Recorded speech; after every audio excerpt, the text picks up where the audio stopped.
upcycling. Vous disposez d'un atelier de transformation à Antony, ou des bois issus de la déconstruction et de l'événementiel in France. Et vous oscillez entre high-tech et artisanat solidaire pour fabriquer des pièces de mobilier uniques. Je crois que je vous ai tous présentés. Alors je vais commencer par vous adresser une première question, Eric, si vous en êtes d'accord. Donc je voudrais que vous nous racontiez un petit peu ce projet étudiant qui est devenu une entreprise, parce que ça faisait écho un peu à ce qu'on disait tout à l'heure, en fait, par rapport aux prises de conscience des gens qui s'engagent et qui y vont vraiment. Et je pense que voilà, vous pouvez nous raconter un petit peu. Alors, donc ouais, Pinterest à la base c'était un projet de fin d'études qu'on a mené à 4 avec 3 amis de l'école et moi-même. C'était un projet donc qu'on a fait à l'école d'architecture de Paris-Malaquais qui avait pour but de créer un objet urbain démonstrateur d'une nouvelle manière de concevoir. Et on a eu la chance de participer au Fab City Summit en 2018 qui s'est tenu ici au Parc de la Villette, qui avait pour thématique la résilience. Alors, donc on a commencé à explorer différentes manières de répondre à cette question-là qui est la résilience. Et donc on s'est tourné vers le bambou, puis vers plein d'autres techniques. Et puis il y a eu la question du réemploi qui est apparue un peu sous nos yeux quand on est venu ici au Parc de la Villette et qu'on a vu toutes ces bennes de matériaux qui sortaient de la grande halle à toutes ces fins d'expo, et on voyait donc ces bennes de matériaux qui avaient, selon nous, des potentiels. Et on s'est dit, c'est pas possible, nous on avait très peu de budget, on savait pas quoi construire, on s'est dit, on peut faire quelque chose avec cette matière-là. Et donc on s'est rapproché du Parc de la Villette, qui nous a gentiment, ils ont été très à l'écoute de ce projet-là. Ils nous ont offert un espace de stockage le temps de l'événement. Ils nous ont autorisé à récupérer des matériaux dans leur benne. Et donc on a fait ce premier objet urbain au Parc de la Villette, ici le long du canal, où il y avait donc un banc et toute une expo qui racontait la manière dont notre approche et la manière dont on avait construit ces deux objets. Et on a eu des retours plutôt positifs. Et je ne sais pas si c'était une décision sage ou complètement folle, mais du coup on s'est dit, on continue. Ce projet-là, ça ne peut pas être qu'un projet étudiant. On se lance et on a monté donc notre entreprise. Maintenant, ça fait 1 an et demi effectivement qu'on a créé Pinterest officiellement.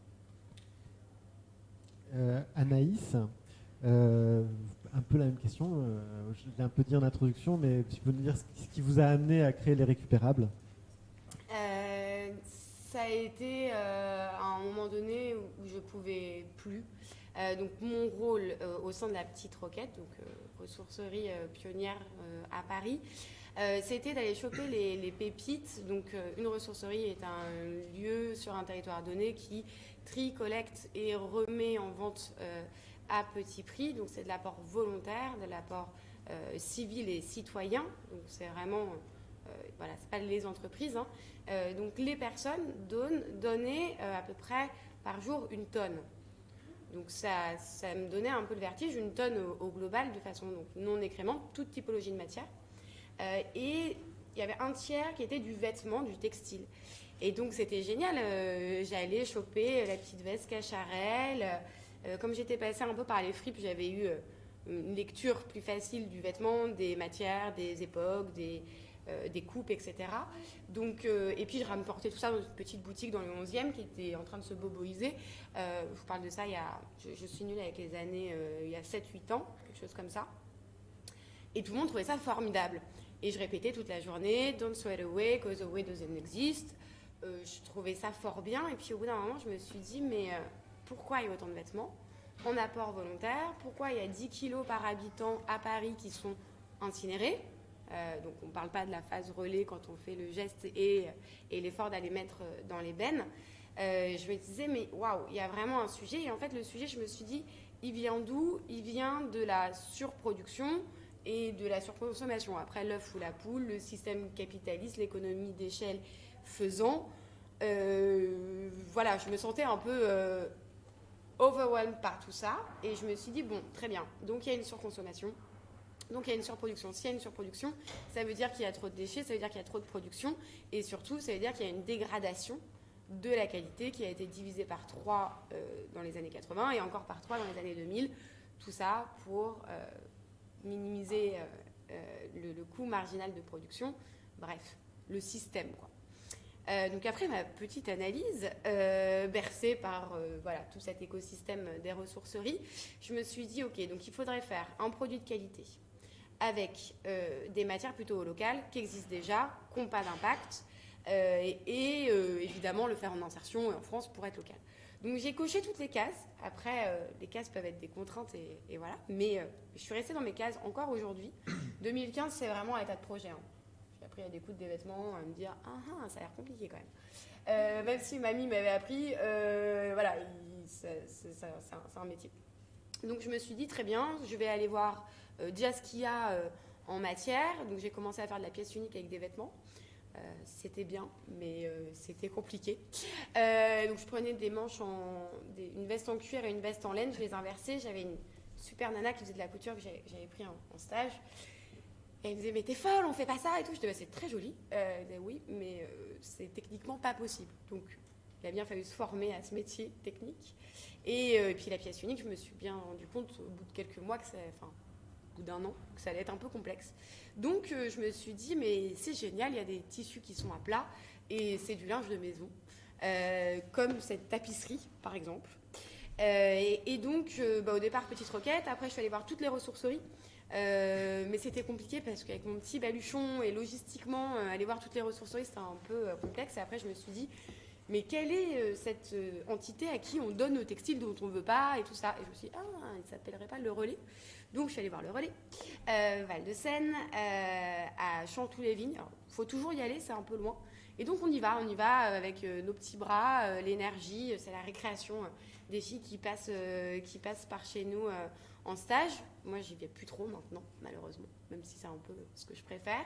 Et on va chiner ces rideaux. Ok, très bien, mais pour grandir et pour maintenir et pour aller chercher un peu de sous et pour continuer d'exister, et c'est terrible ce système finalement, et bien du coup, j'ai appelé aussi d'autres acteurs. Donc j'ai appelé tout ce qui va être les fabricants sur le territoire français. Donc il y a 90% de disparition du producteur textile français. Mais il y a quelques survivants, dont TDV à Laval, qui font un boulot remarquable et qui sont les pionniers en innovation technique, puisqu'ils font de la matière technique, et en développement durable, avec le label Max Havelaar pour leur coton bio, du polyester recyclé, du coton recyclé aussi. Et puis après, j'ai mis l'eau dans mon vin, j'ai fait un partenariat avec Carole. Ouais, j'ai fait, ouais. Parce qu'à un moment donné, il faut grandir, avec des matières plutôt en coton et produites au Portugal, voilà, et sourcées en France. Et donc voilà, en grandissant au niveau du sourcing, et je pense que c'est la partie quelque part la plus importante, parce que c'est la partie qui m'inspire, qui me permet d'avoir des idées et de réaliser des vêtements. J'ai des envies, j'avais très envie de faire une chemise, c'était facile, je pouvais piocher dans mes matières. La veste matelassée que je viens de sortir hier pour la nouvelle collection, je ne l'aurais pas pensé, la veste bourgeoise, barbour, équitation, tout ça, c'est pas trop mon modèle. Mais la matière, en fait, elle est là, et du coup, il faut la prendre à bras-le-corps avec ses compositions techniques et aussi stylistiquement l'adapter au code de la marque. Je vais peut-être beaucoup trop loin. En tout cas, c'est le point de départ de ce projet-là, et arrêter l'hémorragie textile, être une petite solution pour les entreprises françaises, pour le textile qui vient des ménages pour le relais, des industriels pour ceux qui ont su résister à cette vague, et je leur envoie mes bonnes ondes en cette période complexe. Donc ça, c'est voilà. Je pense que la partie sourcing dans ce projet, elle est vraiment essentielle, puisque qui dit upcycling dit revisiter le mode de sourcing. Merci. Du coup, j'ai plein d'autres questions. Ouais, mais tu vois, c'est de bon matin, tu m'as lancé. Non, pas de souci. Je parlerai moins après. Arnaud, vous êtes plein de casquettes, même si vous n'en portez pas aujourd'hui. Et vous avez une première question par rapport à votre diversité de pratiques. Comment vous articulez studio design, maison d'édition, start-up produit Alors, je ne sais pas ce qu'il faudrait faire idéalement. On apprend en faisant. Moi, je suis issu d'abord d'une formation initiale d'ingénierie. Donc là, ça aurait été plus simple. L'ingénieur, classiquement, va dans une entreprise et suit une carrière que je craignais d'être linéaire. Ce n'est pas forcément vrai, c'est une image, mais j'avais peur de cette linéarité. Et quand j'ai été pris d'angoisse à la vue de cette carrière linéaire, je me suis dit, il faut que je sorte. Et je suis allé à mes premières envies, mes premières passions, qui étaient le design. Donc j'ai été formé au design et j'ai vu une ouverture. Et je crois que je me suis tellement engouffré dans cette ouverture qu'après, j'ai voulu tout faire. Tout ce qui me passionnait, quoi. Plein d'envies, il y a des opportunités, il y a des projets, et puis on a envie de changer le monde, donc on touche à tout. Et puis après, je me suis dit, ok, c'est très bien, mais là, je m'épuise. Donc il va falloir un peu rationaliser et si je souhaite un cadre de vie amélioré pour les autres, il faut aussi que je me le crée. Et donc j'ai rangé un peu les choses. Et aujourd'hui, je ne fais pas plus de 4 projets en parallèle. Et c'est déjà bien. C'est déjà bien. Et puis on s'organise déjà avec des gens géniaux, c'est-à-dire mes associés qui ont énormément de qualité qui fait qu'on arrive à travailler magnifiquement dans chacun de ces projets, donc s'entourer des bonnes personnes, apprendre à lâcher un peu sur certaines choses. Moi, je suis plutôt dans la maîtrise, la volonté de maîtrise. Donc voilà, on s'organise doucement et puis on va vers la qualité, c'est-à-dire j'ai été dans le foisonnement. Là, j'essaye d'être dans la qualité, dans ralentir ce qu'on prône et du coup de se l'appliquer, ralentir pour mieux faire. Peut-être pas communiquer partout, mais prendre le temps de d'écrire des articles de fond. Voilà, c'est des petites stratégies pour arriver à faire plusieurs choses en parallèle sans être dans l'arborescence infinie et étouffante. Voilà. Peut-être nous dire juste un mot sur ces 4, juste pour présenter un peu les 4 qui sont...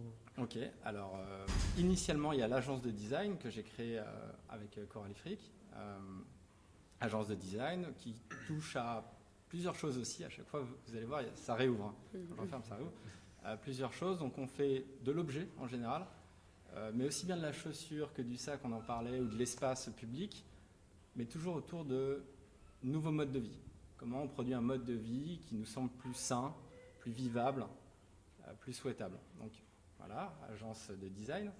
Cette agence a un produit, notre baluchon, qu'on a auto-édité avec la marque Vous pouvez dormir dans la grange, et qui est peut-être la pointe de ce mode de vie qu'on se souhaite. Vraiment ce mode de vie frugal, on va le décrire, on va le décliner avec plusieurs objets qui décriront ce mode de vie idéal à nos yeux. Voilà, Vous pouvez dormir dans la grange.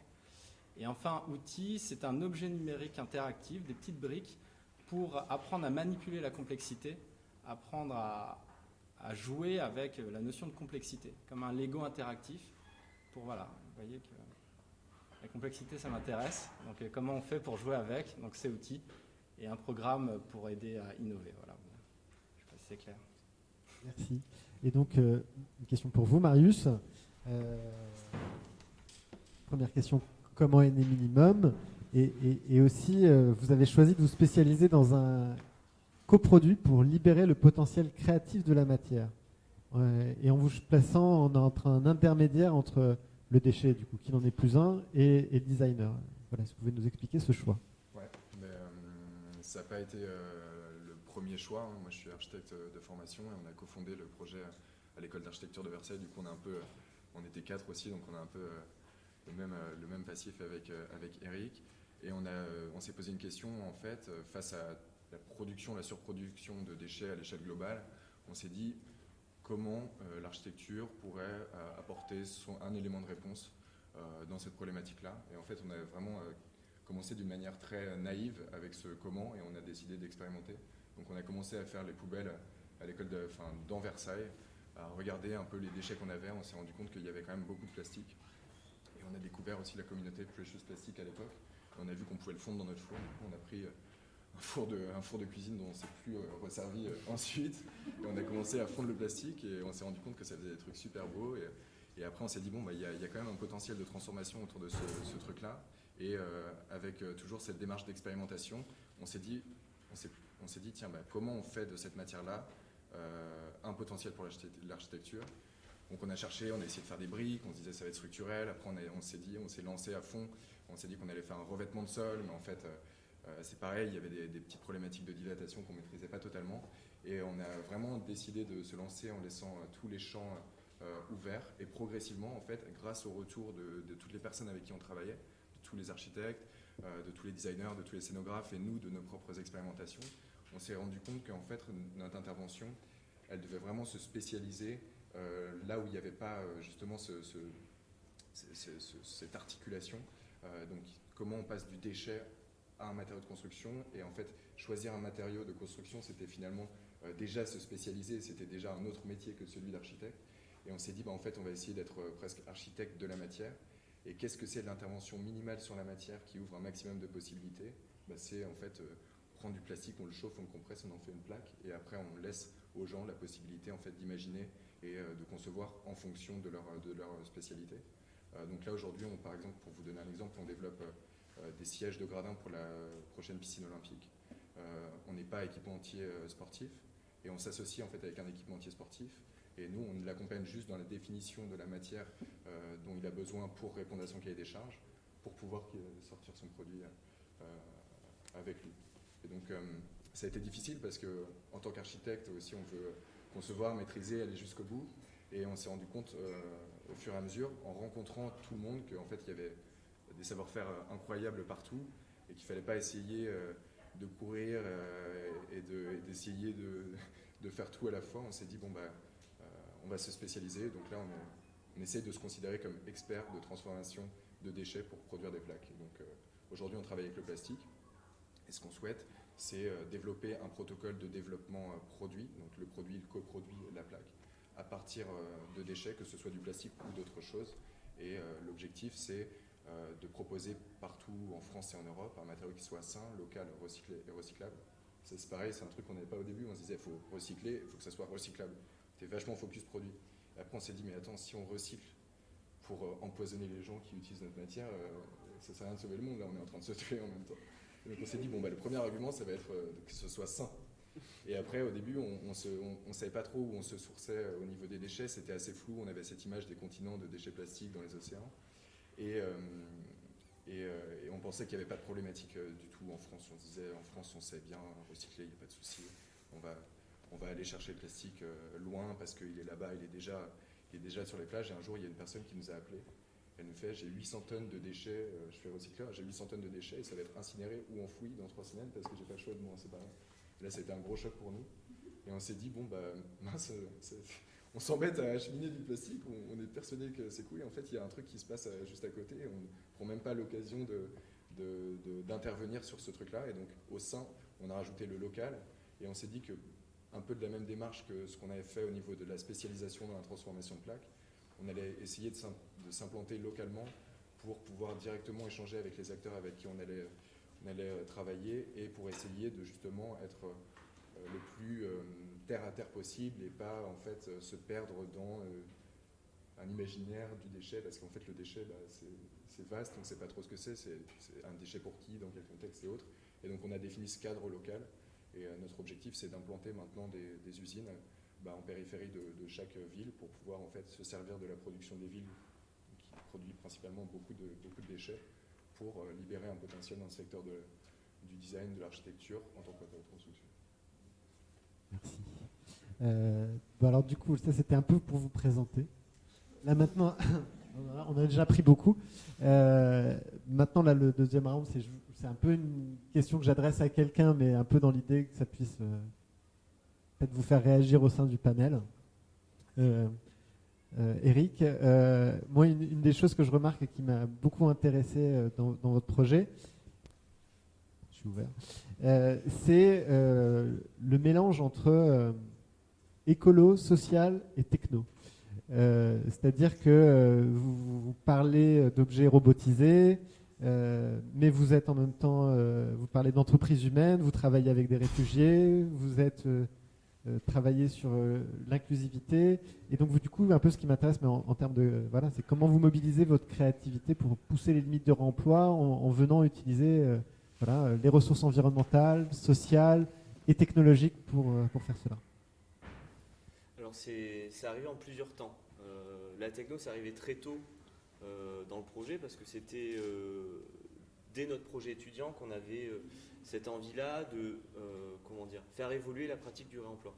Et pour nous, on était convaincus que c'est en utilisant des outils robotisés, des algorithmes qui permettraient donc de faire évoluer la pratique. Donc on est parti de ce constat-là, de dire le réemploi aujourd'hui, en tout cas, alors on sait quelque chose un petit peu important, c'est qu'on s'est focalisé sur le réemploi de matériaux bois déjà. Et donc sur ce matériau-là, le gros enjeu, c'est de savoir répondre à une diversité d'éléments et une diversité, une disparité dans la géométrie de ce qu'on récupère. Donc en gros, à chaque opération, on a un gisement qui est à chaque fois très différent. Et la réponse qu'on a tenté de donner pendant notre mémoire de projet de fin d'études, c'était de dire, avec les outils numériques, on peut répondre à cette question-là, en venant utiliser des algorithmes d'analyse de bases de données, en venant référencer chacune des pièces qu'on récupère, on alimente une base de données, et dans cette base de données, nos algorithmes peuvent piocher les éléments les plus adaptés pour un dessin quelconque. Et donc on a mené toute cette recherche pendant le PFE, et on avait ce premier outil version bêta qui permettait de scanner des éléments très disparates et de savoir ranger ces éléments-là sur n'importe quel dessin. Et puis quand on a créé l'entreprise, on a changé un petit peu de fusil d'épaule. On s'est rendu compte en fait de ce que c'était que de construire de manière artisanale et de produire avec de la matière qu'on récupérait régulièrement. Et en fait, l'idée, c'était de faire évoluer la pratique, mais en même temps, il y avait des outils de menuiserie très traditionnels qui fonctionnent très bien. Et il y avait cette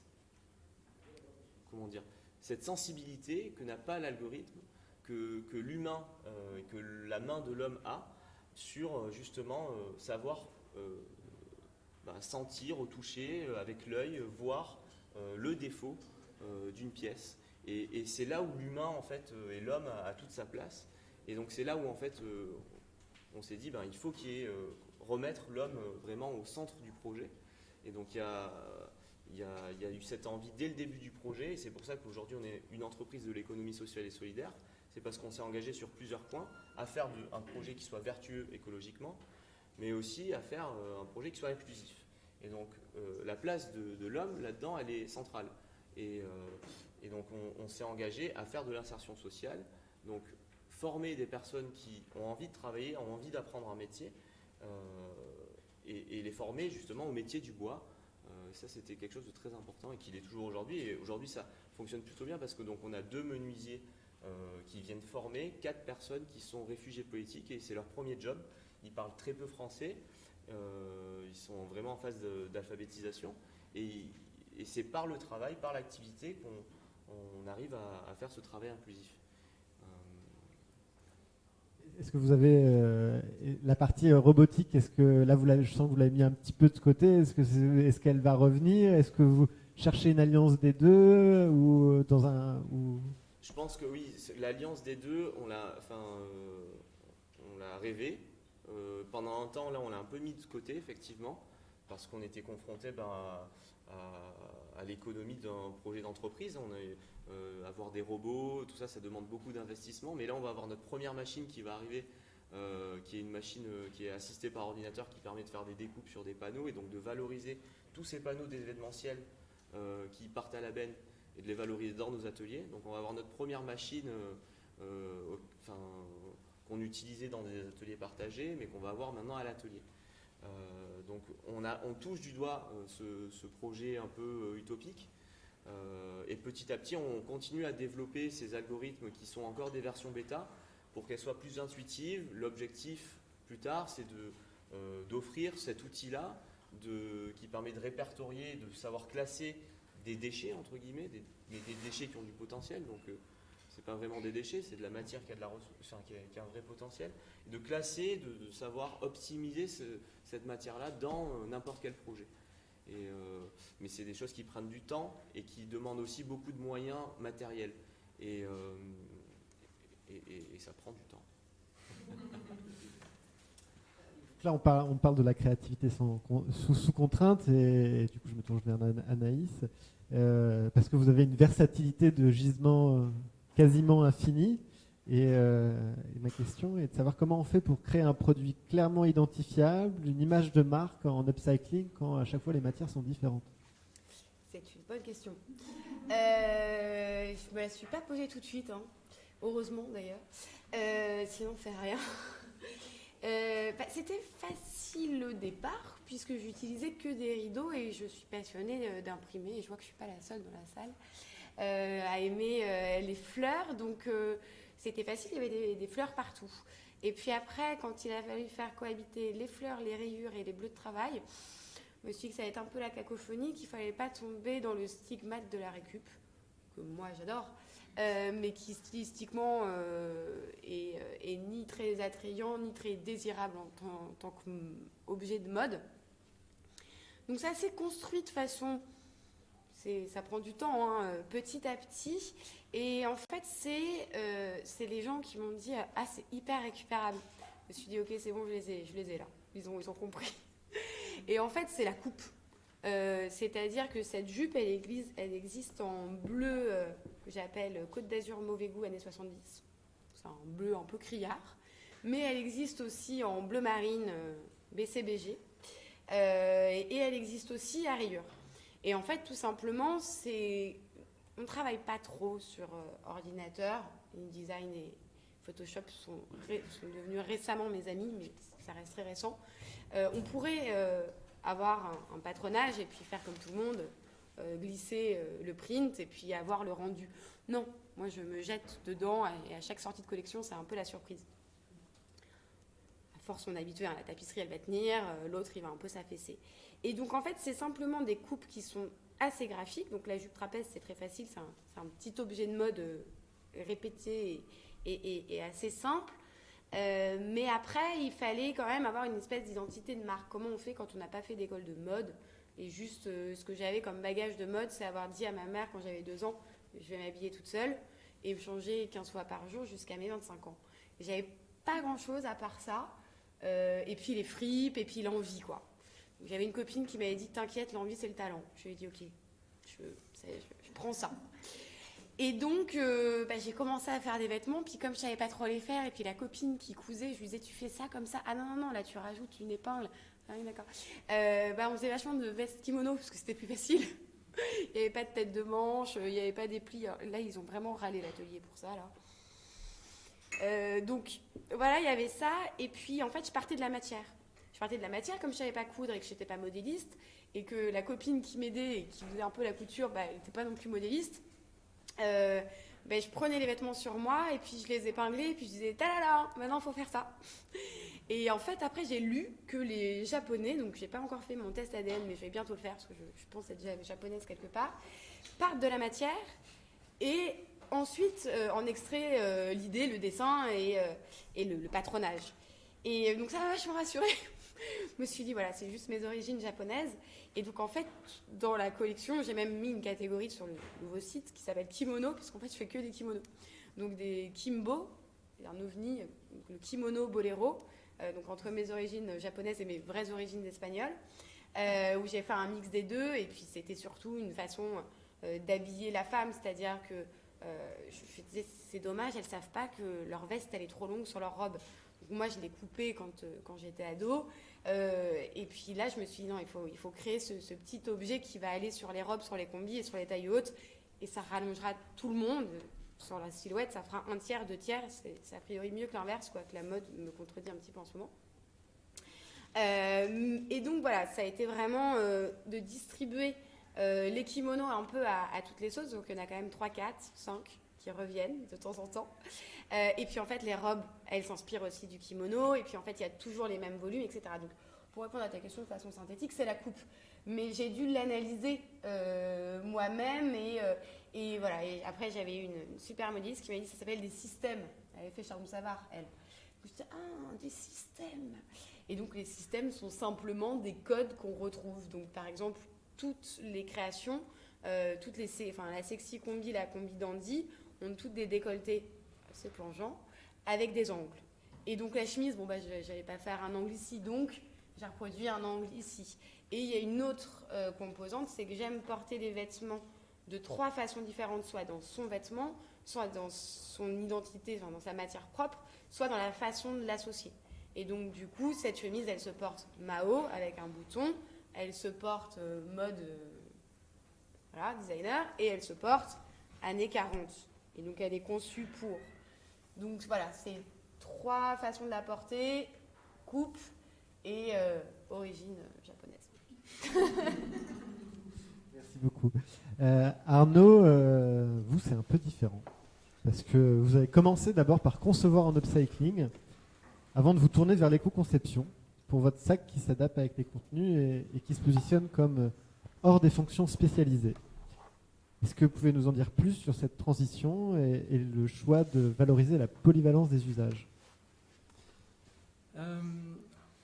En fait, donc, on est plutôt designer à la base. On n'est pas spécialiste ni de la mode, ni du textile, ni de la production du textile.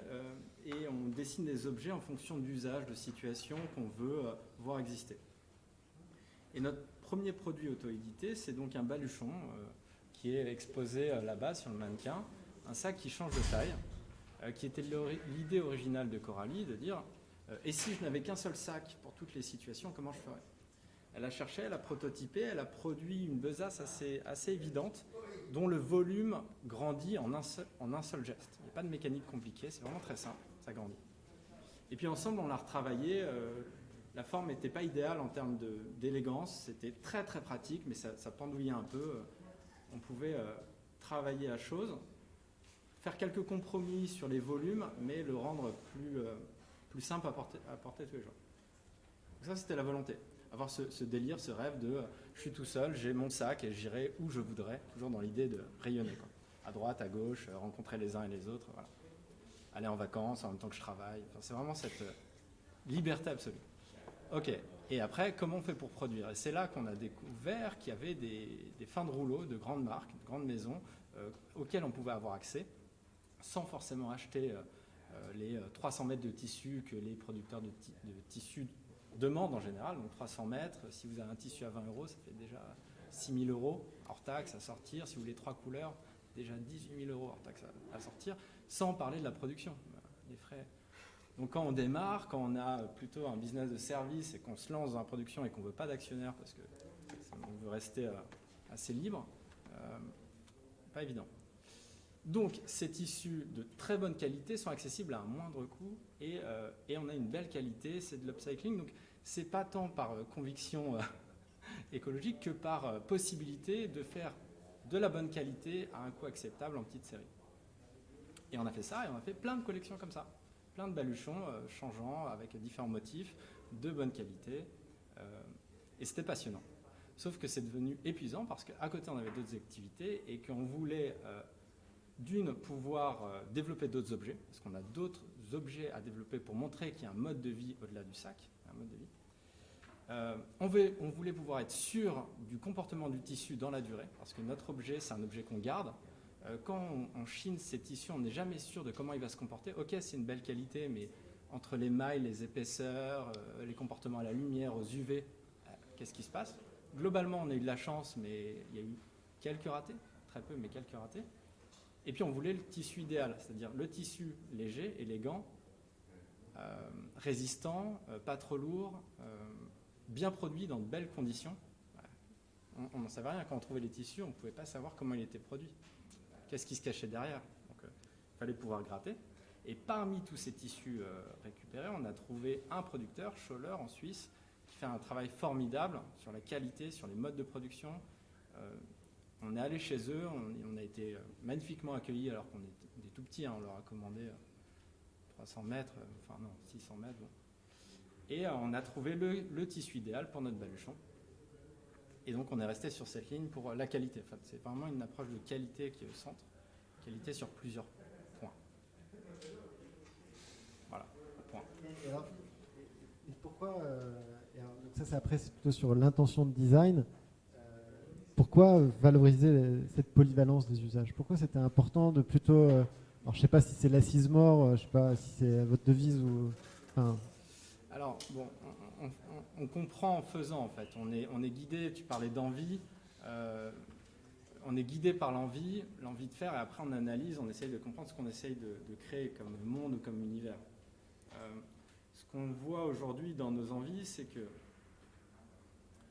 on est hyper entouré d'objets, on est dans une société d'hyperconsommation, je ne vais pas vous refaire le chapitre évidemment, et si on veut, selon nous, gagner en liberté dans cette surabondance de choses, une possibilité pour avoir finalement plus de temps et plus de liberté, c'est d'avoir un peu moins d'objets. Vous vous économisez du temps de choix, du temps de tri, de nettoyage, bon. Et donc si on a moins d'objets, il faut que ces objets soient polyvalents. Si on a un seul sac qui est toujours à disposition et que je peux attraper pour aller faire mes courses comme pour partir en week-end, et spontanément on me propose un week-end, je me dis pas merde, comment je vais m'organiser? Non, je sais comment je vais m'organiser. Voilà. Donc il faut un objet polyvalent et il faut que je puisse être à la ville comme à la campagne. Parce que comme on a envie de voyager, de rencontrer, de travailler en même temps qu'on voyage, en même temps qu'on rencontre, en même temps qu'on découvre les savoir-faire, il faut que cet objet s'adapte à différents cadres de vie et différentes situations. Donc objet polyvalent, ça vaut pour le sac et ça vaudra pour les autres objets qu'on est en train d'élaborer. Donc moins pour une meilleure qualité de vie. Voilà. Merci. Du coup, cette polyvalence, aussi, ça me rappelle un peu, Marius, votre positionnement d'avoir créé positionnement microproduite. Ça veut dire que, c'est pas les mêmes raisons, mais du coup, moi, ce qui m'intéresserait de savoir, c'est comment vous travaillez avec les designers. Parce que vous pourriez être concepteur, et là, vous vous êtes positionné dans un rôle où vous êtes plus directement concepteur, mais vous allez peut-être faire du conseil, ou vous allez les accompagner. Enfin, du coup, comment vous retrouvez votre rôle un peu et comment vous accompagnez les designers? Okay. Donc, chez SS Minimum, on a vraiment trois piliers, enfin trois métiers. Le premier, c'est l'identification et la caractérisation des déchets, ce qui nous permet de comprendre les potentiels de la matière première de base. Donc pour ça, on travaille avec des recycleurs un peu partout en France qui nous envoient des échantillons et on les teste, on essaie de les processer et de voir quels sont les potentiels. Du coup, le troisième, c'est la transformation des déchets en plaques. Et la dernière, c'est accompagner.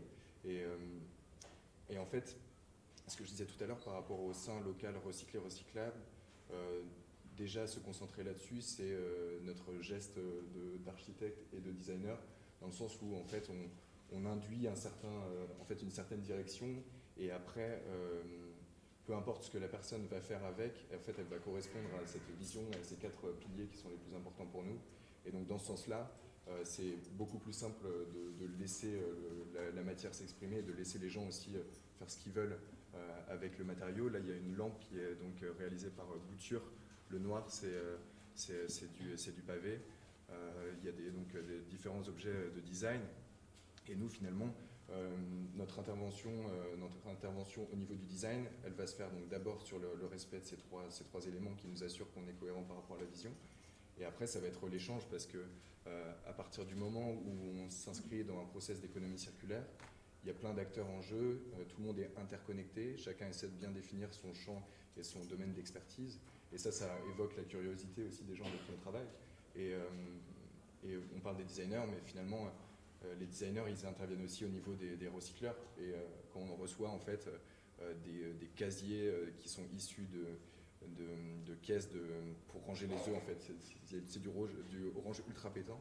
Et ça nous est arrivé en fait de recevoir des matières comme ça avec des paillettes, des couleurs de partout. Et en fait, c'est les recycleurs qui nous envoient ça. Ils disent tiens, est-ce que vous pourriez faire quelque chose avec ça? Est-ce qu'il y a moyen de faire quelque chose? Et du coup, là, nous, on stocke, on reçoit.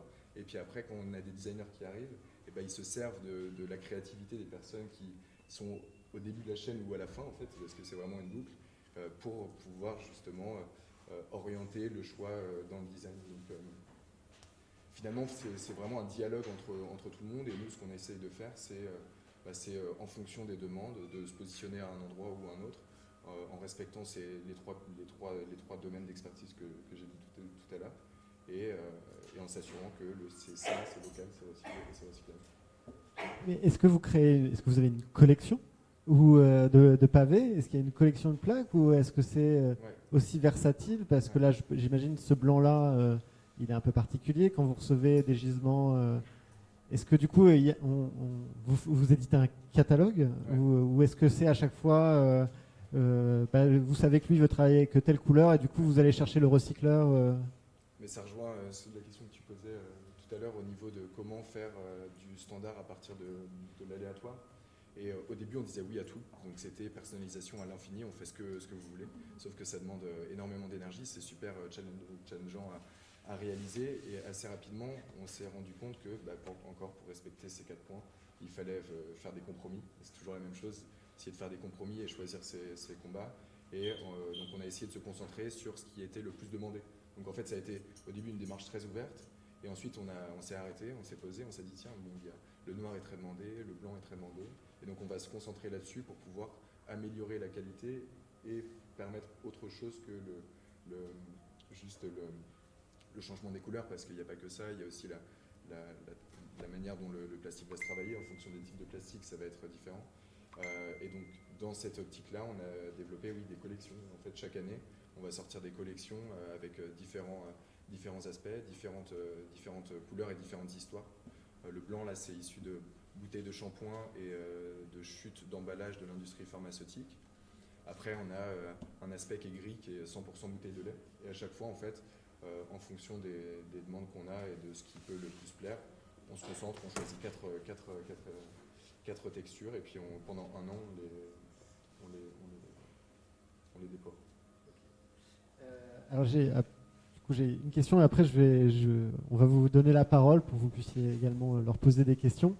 Donc vous êtes des entreprises relativement jeunes, on peut le dire. Oui. Okay. Du coup, on sent dans l'histoire que vous racontez, on voit bien l'idée initiale, la phase exploratoire. Après, on arrive sur le moment de faire des choix où on a la réalité entreprise pour être capable de se maintenir et faire durer, d'affirmer une position. Et l'étape d'après, c'est celle du changement d'échelle. Et un peu ma question qui est ouverte à tout le monde, et parce que je suis sûr qu'il n'y a pas deux manières d'y répondre, mais c'est intéressant de voir justement comment vous positionnez. Comment vous imaginez votre changement d'échelle, hein. Vers où vous voulez aller? C'est quoi le changement d'échelle pour vous?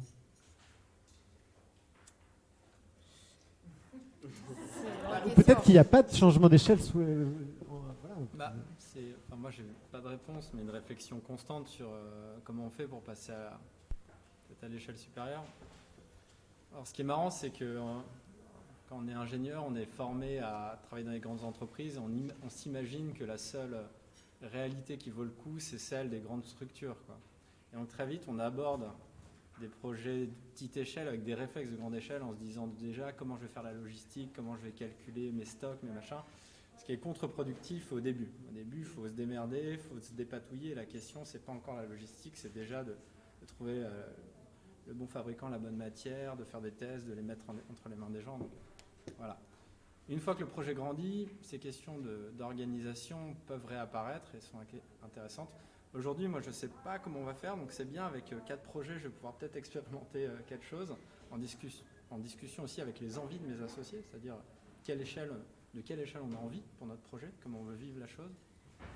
Il y a la possibilité je ne sais pas si ça répond à la question, mais d'intégrer des ressources, de grandir, de monter une équipe. Il y a la possibilité de se mettre en lien avec des partenaires et au contraire de faire en sorte d'externaliser un maximum de choses en créant des partenariats. C'est peut-être plus ce qu'on va faire avec Vous pouvez dormir dans la grange. On va plutôt aller voir des petites industries françaises et essayer de construire avec eux les objets du mode de vie qu'on a en tête, qu'on sait dessiner. Il y a la création d'une communauté, ça c'est avec un autre projet, comment on trouve des experts qui vont faire partie d'une communauté, qui vont eux-mêmes délivrer le service ou le produit qu'on veut délivrer. Voilà, il y a plusieurs modèles à expérimenter.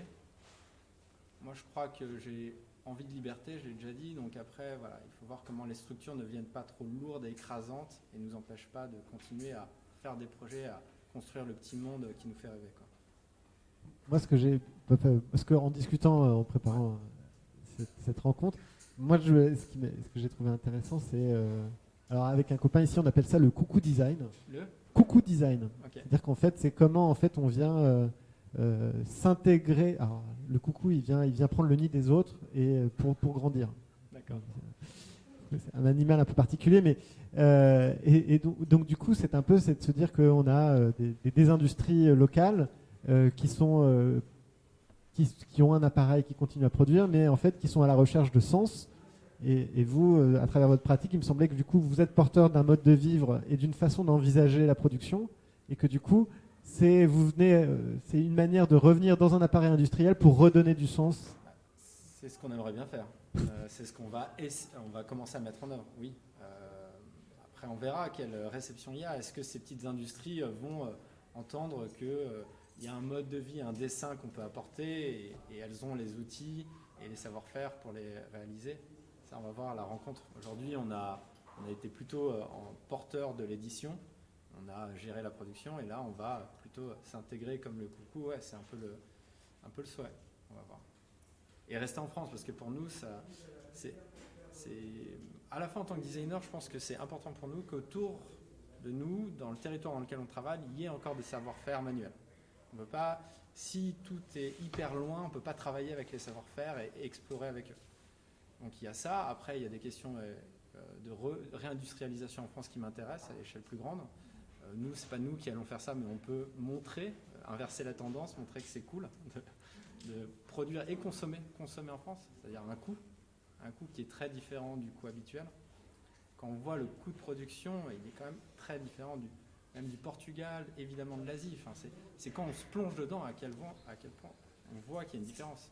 Et si on ne veut pas que ça soit limité au luxe, mais que ça soit plutôt des objets d'usage quotidien, plein de choses à inventer. Donc ouais, le coucou, ça me parle bien. En tout cas. Et peut-être pour vous, oui, alors déjà, il y a la question du coût de la matière et du changement. Est-ce que le changement d'échelle, c'est un moyen pour faire diminuer les coûts? Est-ce que pourquoi changer d'échelle d'ailleurs? Est-ce que c'est possible dans l'upcycling? L'économie d'échelle, effectivement, elle appartient au système capitaliste qui finit toujours par se dévorer lui-même. Je me souviens très bien de ce cours d'économie en première. Et ça m'avait vachement choquée. Je disais, mais comment ça, il se mange lui-même? Bon, après, j'ai compris les Fusac et tout ça. Ah oui, d'accord. Donc en fait, ça se gangrène. Et puis quand on monte une boîte, moi je voulais pas monter de boîte, je voulais monter une asso. J'ai monté une asso, puis après j'étais obligée. Ouais, c'est une forme d'obligation de rentrer dans le système et un peu dans cette norme. C'est presque de l'ordre de l'intime. J'ai dû faire une levée de fonds. Je le dis peu, ça m'amuse pas trop. J'ai trouvé peut-être l'unique partenaire propre et clean. Il y a une femme qui a monté un fonds éthique aussi. Là, eux, ces investisseurs, ils investissent que dans l'économie verte, indépendante et locale. Donc je m'étais dit que c'était pas trop mal. Pour commencer, clairement, j'aurais voulu être rentable depuis le départ. Je ne l'ai pas été. 1083 et Veja l'ont été dès le départ. J'aurais toujours posé la question. Je me dis, mais t'as fait comment? Parce que moi, ça marche pas. Voilà. Après, c'est pas les mêmes projets du tout. Puis il y a toujours besoin d'un apport. Donc c'est vrai que la question de la finance, elle est un peu lourde et moi, elle m'a fait très longtemps peur. Maintenant, ces investisseurs, ils sont assez cool et puis je leur ai fait comprendre que c'était quand même moi qui menais la danse et puis c'est ok, donc j'ai les mains libres et c'est des bons partenaires et ils challengent bien. Et effectivement, il y a ces fameux business plans où on me dit tu l'as pas fait le BP. Je dis ouais, mais c'est la danse.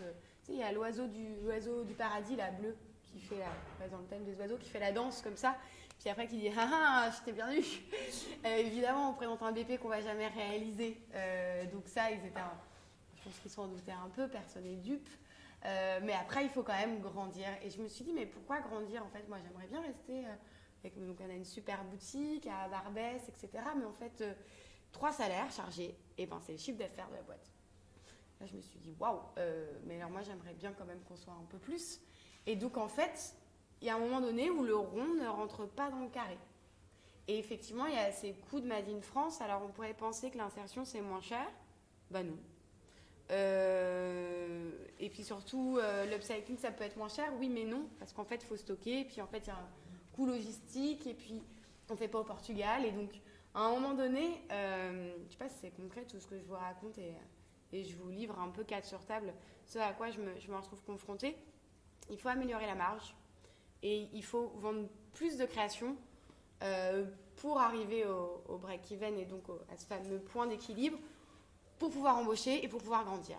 Et donc à un moment donné, j'ai fait le deuil de la toute petite marque avec pas trop de responsabilités et tout ça. En fait, non, c'est pas possible.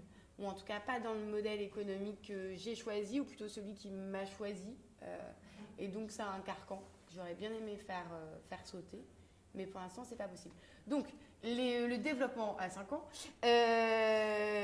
c'est d'avoir des points de vente chouettes du type Go for Good sur le corner avec Galeries Lafayette, sur lequel on est déjà depuis 3 ans. Donc, de continuer à inspirer et que les grands, en fait, et les petits puissent s'entraider et que la mode éthique, la mode responsable soit la norme. J'avais dit ça il y a quelques années à des journalistes, j'aurais dit que la niche devienne la norme.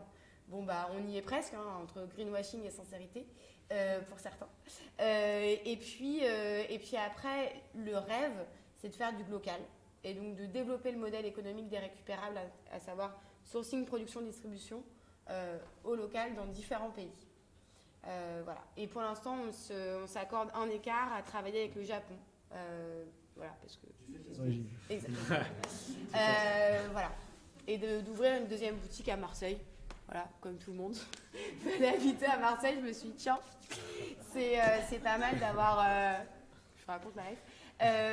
D'avoir 2 points de vente en France, en propre aussi, qui permet d'avoir des vraies valeurs. On fait de la vente où on dit aux gens... non, ça c'est pas terrible, ça te va pas trop. Tu devrais plutôt essayer ça.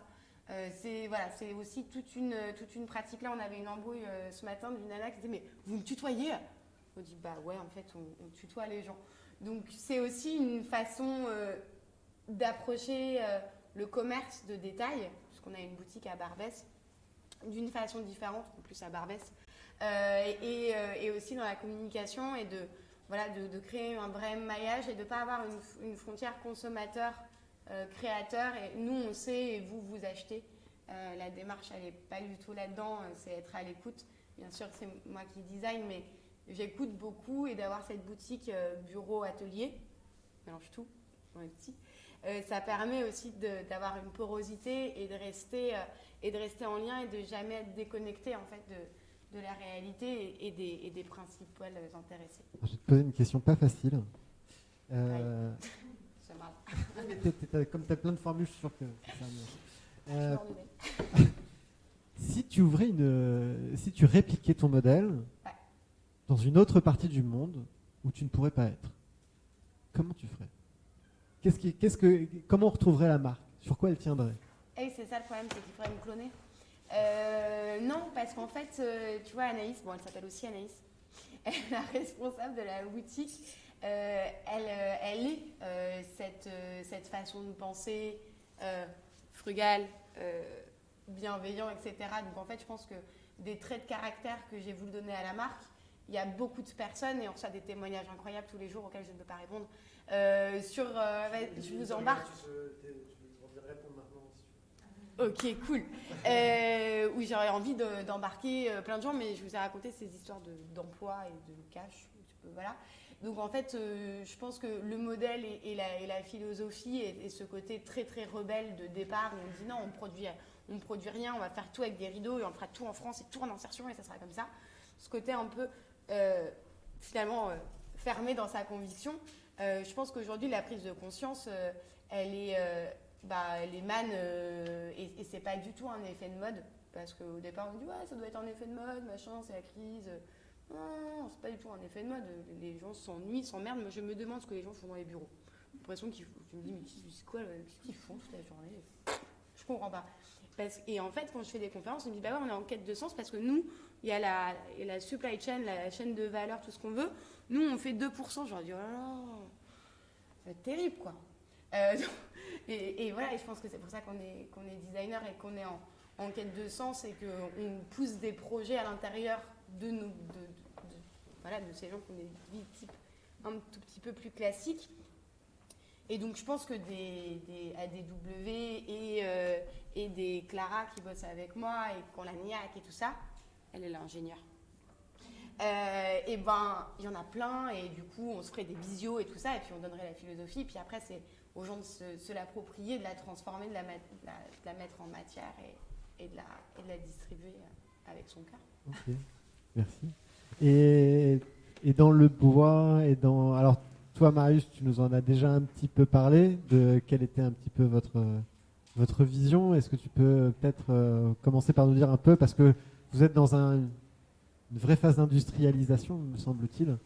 Est-ce que tu peux nous en dire un peu plus? Ouais, en fait, la volonté de départ et la question de départ, c'est comment faire du déchet un matériau de construction. Et quand on parle de matériau de construction, on ne parle pas de produit unique. 100 mètres carrés, c'est des tonnes de déchets à retransformer. Et donc, on a dû, dès le début, embrasser cette question de l'industrie, du gros volume. Donc ça, depuis le début, au début, on voulait sous-traiter. En fait, on s'est rendu compte qu'il n'y avait pas le process qui nous permettait de tenir à notre cahier des charges. Donc, on a été amené, malgré nous, à se pencher sur la question et à vraiment travailler dessus. Donc là, ça fait 3 ans qu'on bosse sur le procédé de thermocompression. Et donc en fait, donc là, on a développé un process industriel dès le début en se disant comment on arrive à produire en masse à un coût qui soit aussi cohérent pour que ce soit accessible et concrétiser cette idée de faire un matériau de construction et que ça soit réellement concret. Donc en fait, le secteur dans lequel on s'est mis dès le début nous a obligés à penser à ce passage à l'échelle. Et maintenant, la question, c'est ce que tu disais tout à l'heure, c'est comment je définis la bonne échelle de cette industrie, parce qu'une industrie, une ligne de production, elle fonctionne. Après, si on veut produire plus, on en remet une autre, on en remet une autre, on en remet une autre. Et à quel moment, en fait, on arrive à garder ce lien avec tous les acteurs de l'écosystème qui se crée et qui permet notre produit pour rester cohérent et pas retomber dans ce truc d'imaginaire commun, de déchets qui disparaît, et en fait retomber dans cette industrie qui est parfois l'industrie qu'on voit en France, où en fait on n'a pas la possibilité de rentrer dans des usines, alors qu'en fait quand on rentre dans une usine, c'est passionnant. On voit que les process ils sont pas si compliqués, pas toujours si compliqués, qu'on peut se les approprier et qu'avec un peu de créativité, on peut détourner le procédé pour justement le rendre plus humain et autre. Donc la question aujourd'hui, c'est maintenant qu'on a du moins réussi à répondre à cette question, comment on passe à l'échelle et comment on développe ce procédé industriel, la question c'est, ok, où est-ce qu'on s'arrête et de quelle manière on le met en œuvre pour que ça puisse interagir avec le contexte et rester local. Donc en fait c'est une question en suspens, je ne sais pas, et là c'est cette année où justement on a enfin ce procédé industriel qu'on va essayer d'y répondre, et à la fin de l'année on va se réunir, on va se dire où est-ce qu'on s'arrête et comment on fait, quelles sont les prochaines étapes, mais c'est vraiment ouvert. Et vous, Eric, comment vous l'envisagez? Je rebondis sur ce que tu dis, Marius. Je suis entièrement d'accord avec toi. Où se trouve la limite et comment ne pas recréer un modèle parce que c'est un peu paradoxal de vouloir grandir et à la fois de ne pas reproduire le système qui est industriel qui est déjà là. L'objectif, c'est quand même de réduire les déchets. Enfin, notre objectif chez Pimture, c'est de réduire la quantité de déchets.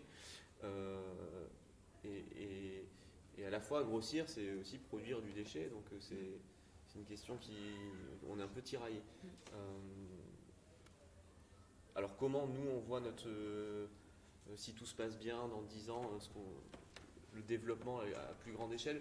Je pense que le réemploi des matériaux, s'il veut rester quelque chose de vertueux écologiquement, il faut que ce soit quelque chose de local.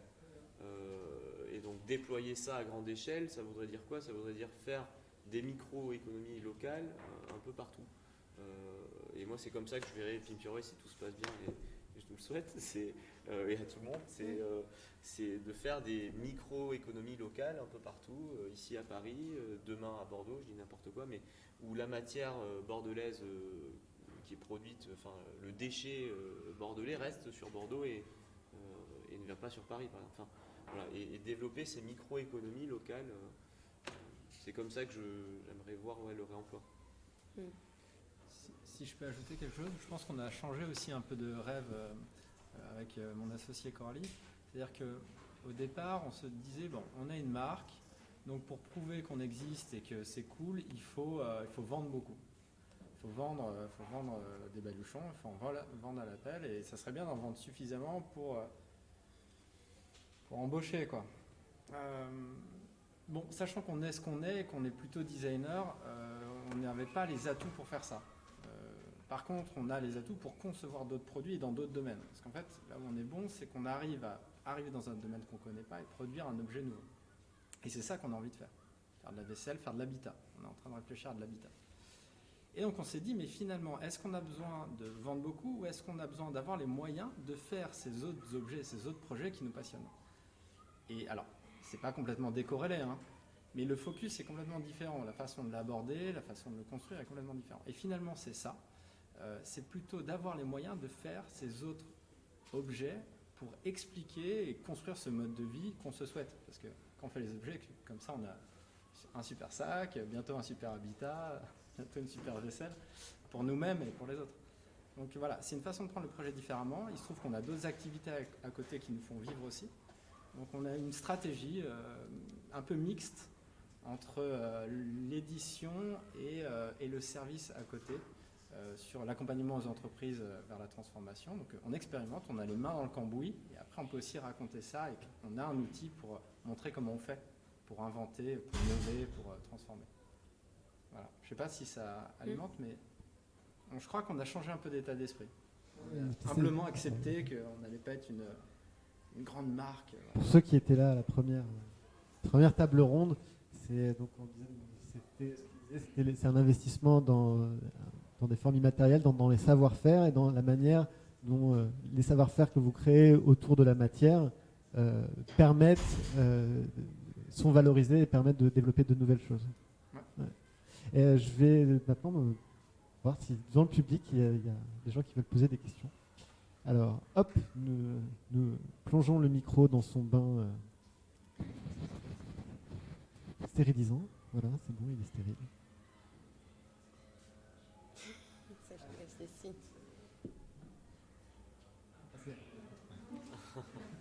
Ma question s'adresse à vous tous. Je voudrais juste savoir quel est le profil de votre client idéal et est-ce que quand vous sortez un produit, est-ce que vous lancez un produit minimum viable pour le tester auprès de votre client idéal et voir ses retours pour pouvoir l'améliorer ensuite?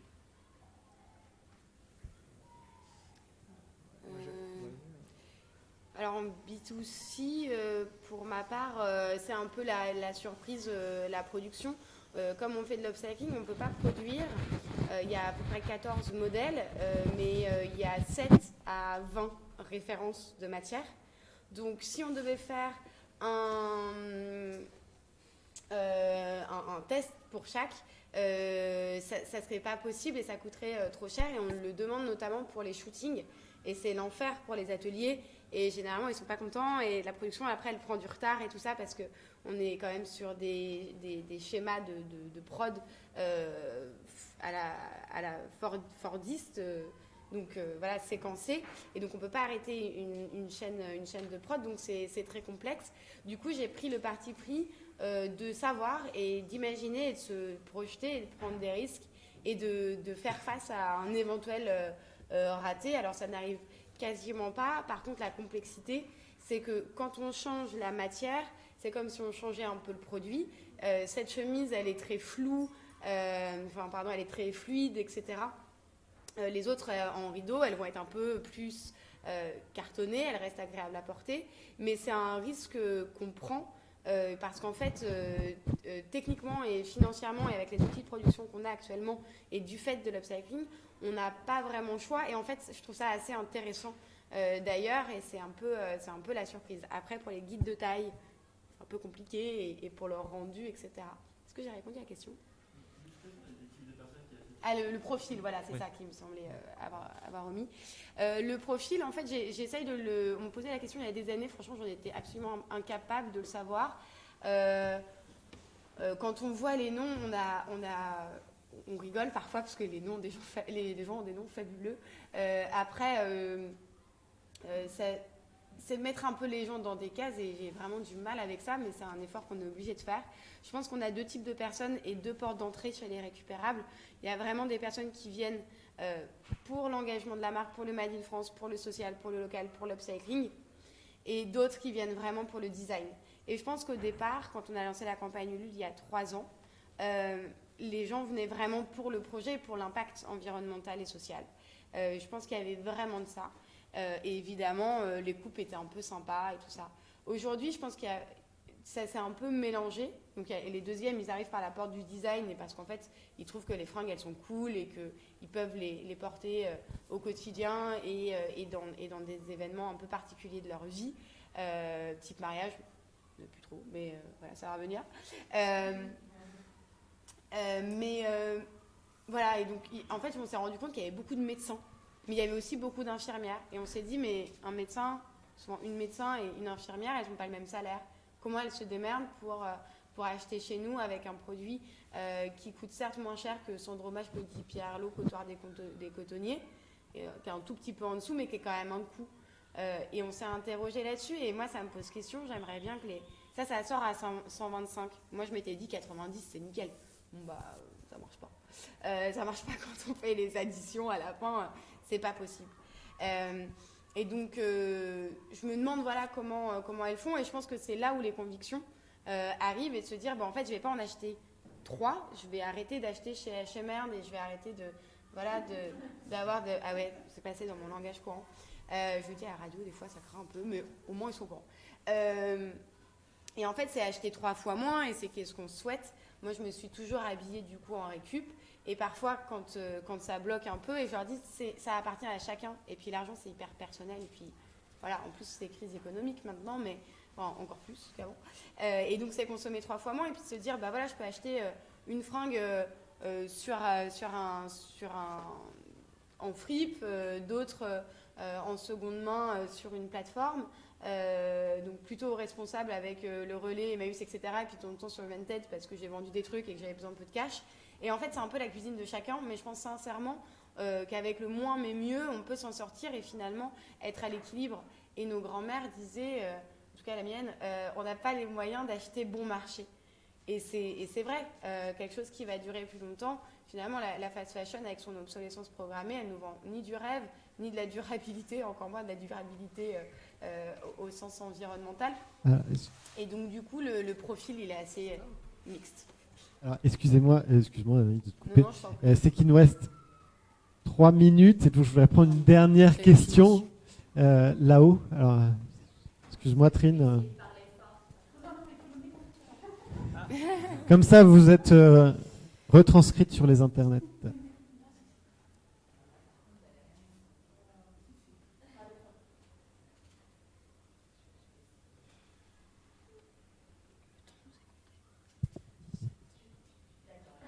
Merci.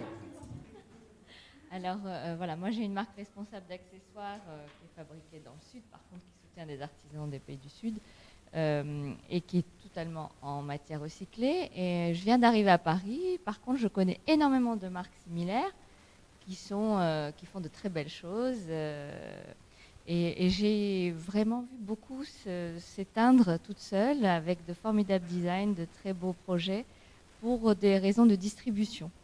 Alors je vois que vous êtes assez indépendant et que vous êtes entrepreneur, peut-être pour la plupart, et que vous vendez directement, si j'ai bien compris, pour la plupart. Est-ce que c'est la seule solution aujourd'hui, étant donné que les salons sont beaucoup moins fréquentés, qu'il y en aura peut-être de moins en moins, et que le retail est principalement axé sur le dépôt-vente? Alors comment est-ce que vous le voyez? Est-ce qu'aujourd'hui une marque pour survivre doit vendre directement toute seule avec ses réseaux sociaux, son site, etc.? Alors, du coup, c'est une question super. La question de la distribution, on n'a pas encore pu l'aborder, et c'est une question super importante, donc je vais vous laisser répondre. Mais en tout cas, ce qu'on observe, c'est que dans la majorité des cas, et on reviendra cet après-midi dessus, c'est qu'il y a un modèle mixte autour du savoir-faire qui est monétisé soit en B2C, soit en B2B, qui permet d'équilibrer les modèles économiques. Et après, ici, il y a des gens qui vont travailler qui vont travailler pour des opérateurs. Et voilà, donc je vous laisse répondre, mais dans leur construction du modèle économique, c'est important, mais aujourd'hui, on observe quand même que c'est un équilibre entre du B2B et du B2C. Je ne sais pas qui veut répondre. C'est vrai que nous, par exemple, chez Pinterest, on n'est pas vraiment confronté à ce problème de logistique parce qu'on travaille principalement avec des acteurs très locaux qui sont des professionnels, des entreprises ou des bailleurs. et qui, en fait, avec leur volume de commandes sur une opération, nous permettent de pouvoir avoir une vision à moyen terme, un équilibre. Mais c'est vrai que la question de la logistique, à partir du moment où on veut toucher le particulier, on se pose la question de l'impact aussi écologique. Qu'est-ce que ça veut dire de livrer à la France en termes d'impact carbone? J'ai pas la réponse. Ça répond un peu à ta question et ça aborde cette question-là. Nous, on a un truc qui n'est pas très rentable, c'est-à-dire qu'on met énormément de temps à développer nos produits parce qu'on est peut-être un peu perfectionniste, on veut faire à chaque fois un objet idéal. Typiquement ce sac à dos qui est un produit qui n'est pas encore sorti, qui est en train de... Je le porte tous les jours et il y a eu 30, 40 protos avant ça. Donc ça fait 3 ans. En parallèle du reste, pas tout le temps, mais à travailler à partir d'une page blanche et à te construire comme ça, à essayer nous, à ensuite le faire essayer et affiner comme ça jusqu'à un truc qui nous semble impeccable, très simple mais impeccable. Donc c'est très lent, c'est du slow. C'est comme ça, c'est parce qu'on est tellement dans la création qu'on prend le temps de faire ça bien, de trouver les bons fabricants, les bons matériaux, on veut que ça dure et tout ça. Donc c'est pas très rentable et si on essaye de construire un modèle complet là-dessus, c'est compliqué. Maintenant, on a d'autres activités en parallèle de design. Et donc, on se donne les moyens de faire ça, d'avoir ce luxe de faire tranquillement, consciencieusement nos produits, de les sortir un à un, de les avoir testés en port, en usage. J'ai aussi la trousse qui est dans mon sac, le baluchon, je vis avec. Et donc après, il y a un mélange aussi avec de la distribution directe, c'est-à-dire qu'on a à un moment donné voulu être en magasin, on s'est rendu compte que ça ne marchait pas trop. On a exceptionnellement quelques magasins qui sont plutôt des vitrines. Et on y va tranquillement en accotant, en vendant un savoir-faire de mise au point de projets innovants.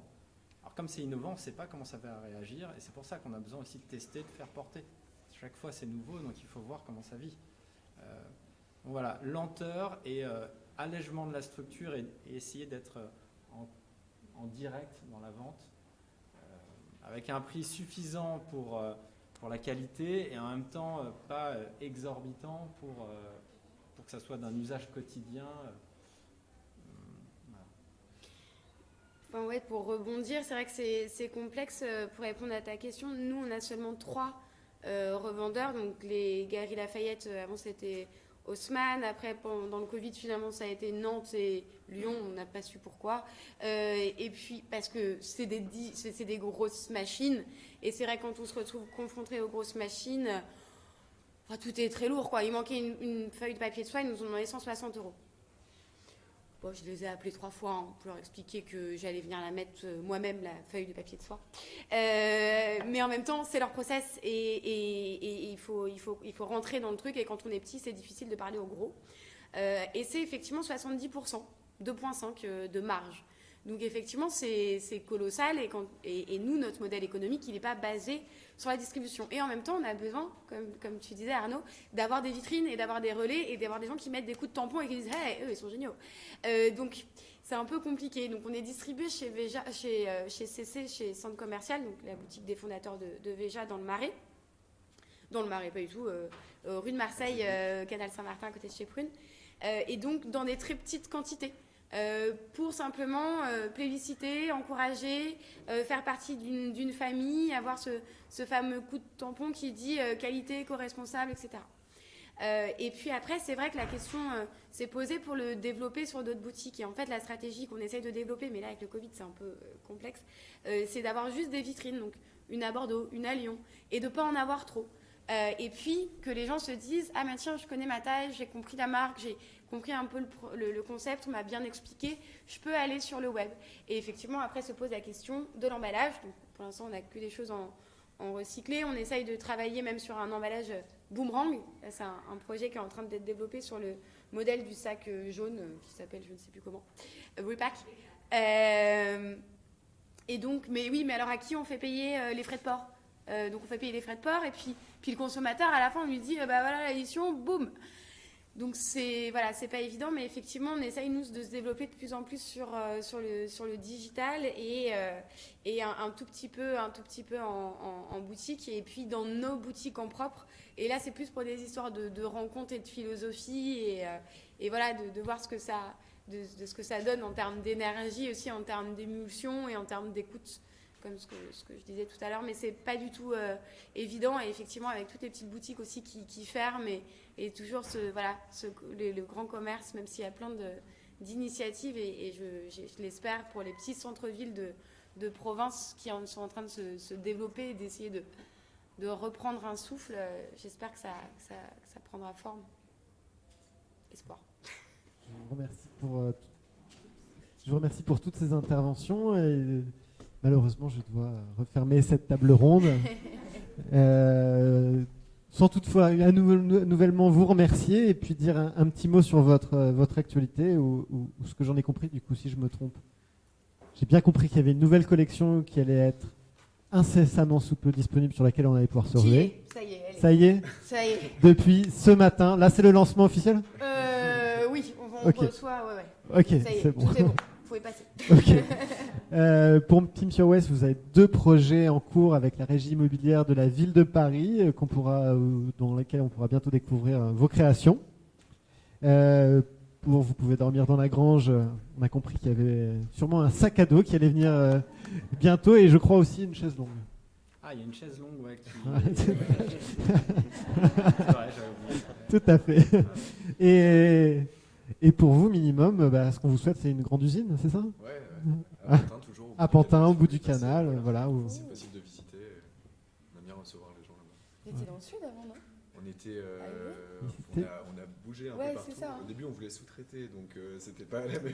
Du coup, détail. Maintenant, on est à Pantin. je vous invite à poursuivre toutes ces discussions autour d'un repas qu'on vous propose, un repas zéro déchet, voilà, qui est sur les tables extérieures. Vous êtes bienvenus et on vous attend à 14h. Et merci beaucoup à nos intervenants.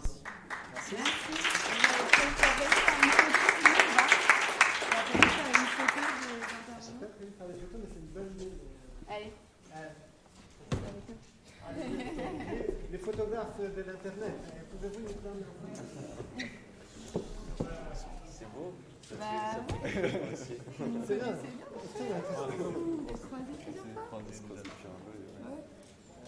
Et bah bravo. Non, c'est pas comment tu dis. Non, faut pas saluer. Non, on peut pas. Ah oui, à la japonaise, très bien. c'est comme ça qu'on fait chez toi. Après, on est libre. Hein. Et voilà, sont là les photos. Deux, ils sont là. C'est bon? Tu as tout? Allez, c'est freestyle. Je pense. Merci pour votre écoute.